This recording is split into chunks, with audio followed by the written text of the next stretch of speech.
Jeg skal differentiere funktionen f af x er lige med x gange 3x minus 1. Og det er en sammensat funktion med x og 3x minus 1, så derfor så vi differentiere dem hver for sig. Jeg starter med at differentiere x.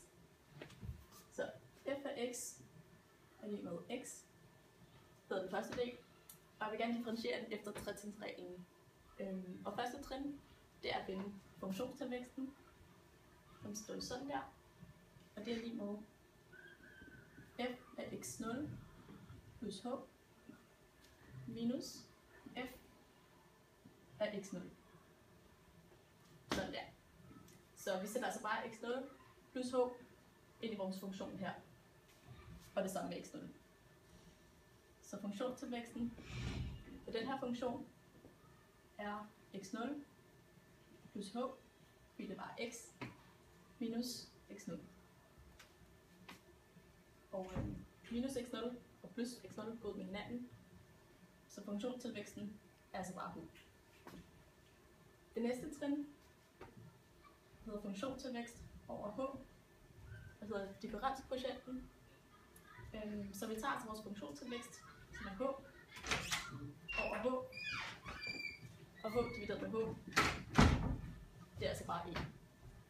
Og så kommer vi til sidste trin, som er der, hvor vi finder differentialkvotienten.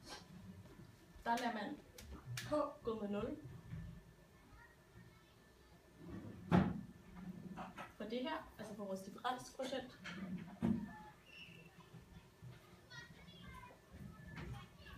Og det vil sige, at i det her tilfælde, lader h gå med 0 og 1. Og siden der ikke er nogen h'er, som så bliver til 0 i det her resultat, så er resultatet altså bare 1.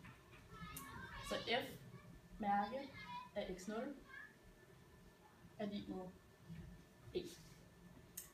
Så har vi differentieret den første del. Nu går vi videre til den næste, som er f af x er lige med 3x minus 1. Men vi vælger så at kalde den for g af x i stedet for ligesom at holde forskel på de to. G af x er lige med 3x minus 1. Og så gør vi bare det samme som før, de samme 3 trin. Først så finder vi funktionstilvæksten, som er lige med 3 gange x0 plus h minus 1. Og vi sætter lige det i en parentes, fordi det jo skal minuses med 3 gange x0 minus 1. Og så opløser vi parenteserne, så det bliver til 3 x0 plus 3h minus 1 minus 3 x0, og så bliver det plus 1, fordi det er en minus parentes. Plus 1. Så reducerer vi.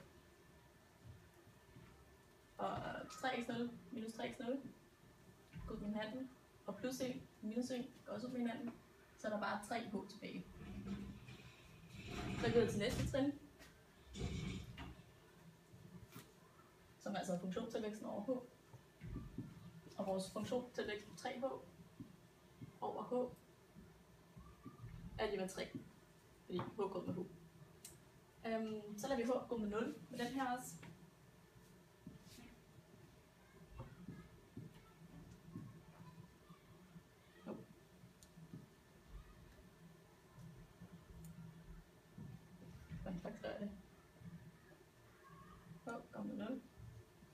Sådan der. Og 3. Og siden der ikke er nogen h'er, så bliver resultatet så bare 3. Så g mærke af x0 er lige med 3. Nu har vi differentieret de to, og vi vil gerne gange dem sammen. Og det gør man efter den her regel. F af x gange g af x. Og så mærke af de to gange sammen er lige med f af x gange g mærke af x0 plus f mærke af x0 gange g af x. Og f af x, det er jo bare vores funktionsforskrift for f, som er x gange g-mærke af x0, som var 3, plus f-mærke af x0, det var 1, gange g af x, som var 3x minus 1. Så det er altså 3x plus 3x minus 1.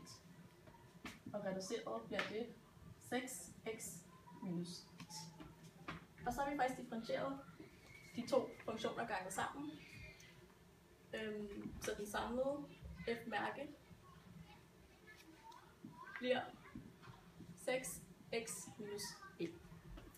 Og nu vil vi gerne finde f-mærke af 2, så vi sætter bare 2 ind på x's plads. F-mærke af 2 er lige med 6 gange 2 minus 1, som så er lige med 11.